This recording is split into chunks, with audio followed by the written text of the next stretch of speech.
Hello YouTube, this is Ben Gessel. Thought I would talk a bit more about in this video about um, playing the horn and how it influences horn performance, how it influences my teaching horn instruction. I might have more than one part to this. This is just kind of the if I have more than one part, this is definitely going to be the first part to this kind of topic.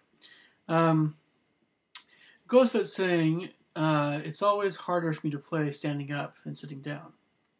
Of course, it takes a lot, not even a lot, depending on what you're doing, a lot of physical, mental, and mental preparation to play the most demanding music on the horn, standing up. So of course, it goes without saying, I always prefer sitting down. Um, and there's a lot more that can be said about this subject. But this is a big thing. I think it's kind of again it's a physical thing, and whenever your horn players are more advanced, pre-professional, whatever, professional, whenever you're playing standing up, the more you can do, the more that you can do, the better when you're practicing. And even though it's not so fun, it just is a physical thing that it's like a marathon. So, yeah, that's the first thing I want to say. And of course, the vast majority of my students I've taught have been kids or teens, and most of whom are definitely not ready to physically perform for long periods standing up. And so, no matter what experience I've had doing that, just playing standing up, um, I haven't yet worked with any students that are doing a lot of playing, really much of any playing standing up. So that's been my experience so far. But to play with more accuracy, flexibility, and virtuosity, a horn player must become as familiar as possible with their mouthpiece and their horn. And I'm particularly the horn. Yes, of course. The horn itself has somewhat, in my opinion, more to do with intonation of different pitches. But the mouthpiece is a really big deal regarding the partials in the upper range, especially any pitches. The horn itself, yes, but if there are any pitches that are have smaller pockets, the mouthpiece, the choice of mouthpiece, can really impact the accuracy of the player in the higher range. So I tend to be a little bit bigger on being as familiar as possible with a mouthpiece, even than the horn. Both are really important. Again, it's a subjective thing, or it's a physical thing that's always a little hard to explain. And I'm totally fine with other teachers or other players having different opinions in this area. There's definitely nothing cut and dry about this sort of thing. But both mouthpiece and the horn, in my opinion, especially the mouthpiece, should be really, really familiar with the student. If there's a new mouthpiece that anyone's playing on, it's important. It's just vital for that player to get as familiar as possible with that mouthpiece. So, because the mouthpiece and lead pipe are tremendous, are huge. They're the biggest. So the biggest impacts on the sound of the horn regarding the nature of the instrument. The first things, anyway. So, the development of the high range is best accomplished without attention to the mouthpiece. Of course, most everyone will say this. You can develop your high range without having to fiddle with mouthpiece. Of course, the mouthpiece can greatly improve the quality and projection of the sound itself, but not necessarily the range. This is also true for the low range with regards to the deeper cut mouthpieces. Those deeper cut mouthpieces will improve the projection and the quality of the sound down low, but every player should do their best to work on their high and low ranges independent of the mouthpiece itself. Perhaps in the low range, those deeper cut mouthpieces might help a bit more with those lowest pitches. When playing with the bell not resting on my leg, doing essentially playing as, say, for instance, Mr. Clevenger is really keen on everyone playing. When it's not resting on my leg, I prefer leaning back just a little bit in the chair. And that's just something that, for me, if I'm playing a long time and sitting in a chair, it's comfortable for me to do that. I prefer doing that as opposed to leaning forward a little bit. It just helps a little bit with my ability to play for long periods of time while having my bell not resting on my leg. So this is a kind of my own way, my own personality, my own way of teaching thus far. It's a little harder for me to be stricter with more advanced students regarding, I'm much more eager to have more advanced students play more pieces, more material, and play something with absolute 100% mastery. Practice something over and over again to that end. This is something that I would like to improve in this area, but this is something that doesn't come very easily to me. I've played a number of groups by this point, of course, with a dozen conductors at least. It goes without saying that there are vast differences between groups that play in tune and groups that do not play in tune. So of the groups that play in tune, there are varying extents to which they truly do play in tune, of course. It goes without saying. This being said, public school music programs need all the help they can get from outside musicians and coaches. So I appreciate it if school districts, the superintendent and the school board make it as easy as possible for this to happen. As well as not tying the hands of band directors regarding how getting band directors the help that they need in order to have the best bands they could possibly have. Simple as that. Well, it's more complicated than that, but it's essentially my opinion. I'm pointing my finger more at the school board regarding anything that the band director can or can't do regarding, again, getting the help they need from outside of their immediate whatever they can do. Band directors need our help. They can't do everything. They should be able to hopefully run their programs, but again, don't expect band directors to single-handedly bring their whole band to the level of the New York Philharmonic. That's ridiculous anyway, but you can't expect the world from one man or woman. So, a serious horn player must be a glutton for punishment and hard work. Yeah.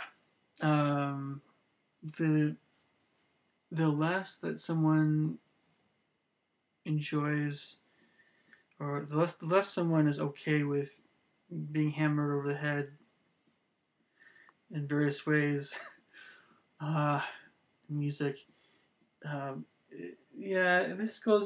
This is kind of a fairly widespread kind of thing in music, but I would think with the horn, you really do need to be a glutton for punishment in this regard. There's definitely very little, if any, room for, at least at the advanced level and on, anyone who's just expecting things to kind of just be hunky-dory, fun, whatever.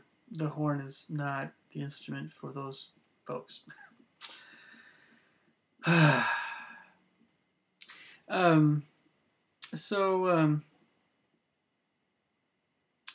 It is best to carefully explain the very small muscle movements and how these muscle movements should physically feel to the student, and have the student practice these very small, fine muscle movements over and over again, with and without the mouthpiece, with and without the horn, when working on more difficult techniques like multiple tonguing and lip trills, for just a few examples. But it should always be the things should always be explained in the most easy to understand descriptions of what the muscles are actually doing with these techniques. There's a number of ways to teach these kinds of things, but again, it's essentially just small muscle motions and practicing those out, not with the horn and with the horn, over and over and over again. So, of course, as a teacher, I'm quick to notice fatigue, confusion, boredom, and discouragement in students, of course. Particularly fatigue. And that's something that, like every teacher, I am nervous about students playing maybe a little bit too, just being a little bit too hard on the chops, and even playing past the point of that tingly sensation when you eventually get to the point where some folks feel like the sharp sensations of pain. I'm extremely worried about anyone ever, hurting themselves. So that's the one thing I notice more than almost anything else is fatigue. That tingling sensation, it's generally good to kind of take it easy or almost stop. Once it starts getting pretty tingly. But I also, of course, observe students' moods, and that's something that I just do. I tend to be a very empathetic person, and I tend to be that way also with my students. So, of course, it just all depends. I still, if anything, prefer to have students play whenever possible during lessons. But there are definitely times when I've had students so out of sorts that it becomes a bit difficult to actually do.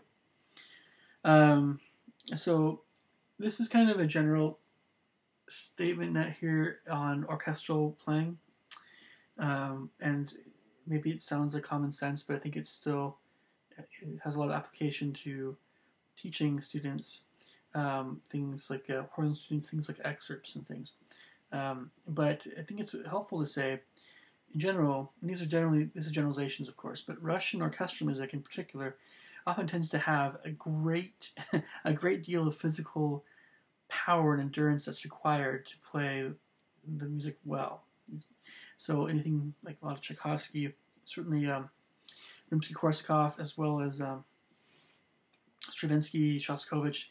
These are really beefy, big pieces, kinds of pieces that these composers have written. So it's why, it's helpful to have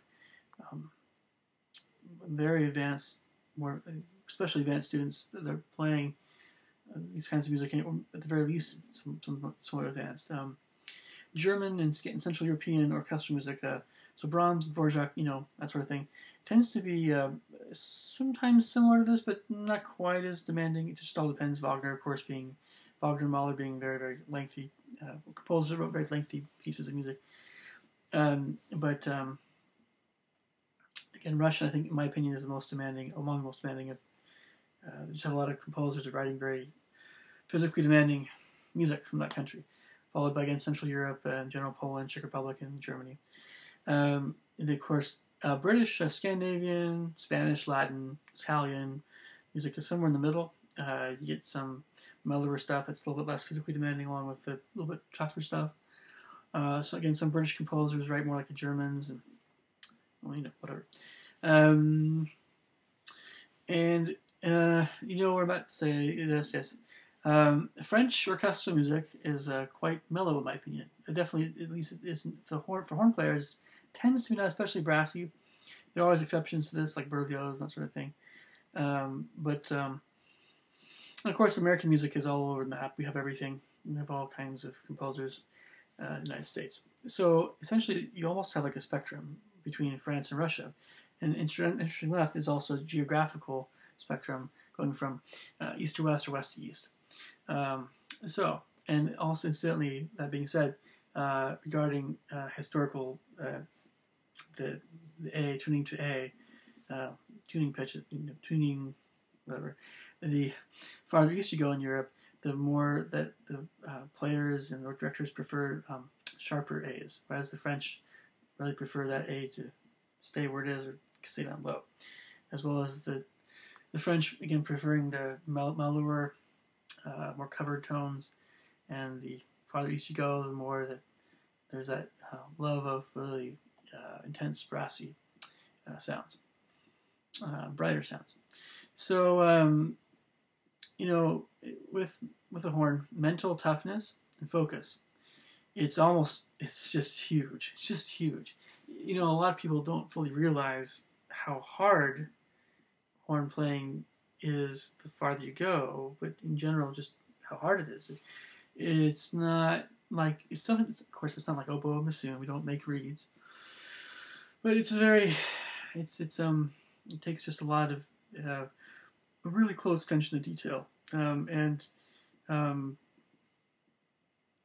it's very very easy even for really very fine players to play inaccurately sometimes. It's so easy. It takes so much mental toughness to keep playing everything 100% accurately. There's just no other way. It's huge. It's huge. We need B vitamins like almost no. We need to be. Everything that one can do to stay physically healthy. Horn players must be doing these things. You think that some of these really fine players, they get really chubby, okay, but beneath some of that fat, believe me, every player, they've got to be getting sleep and they've got to be getting nutrients in their system to stay mentally alert. Yeah, that's huge. It's huge, huge, huge. That's a Trump word. Huge.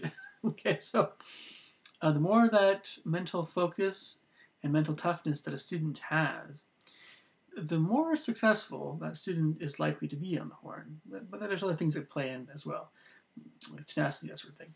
But that's just, again, this is like the first. If I do any more videos like this is like the first part of this kind of like topic. All right, folks, YouTube, take care. I will talk to you later. Thanks.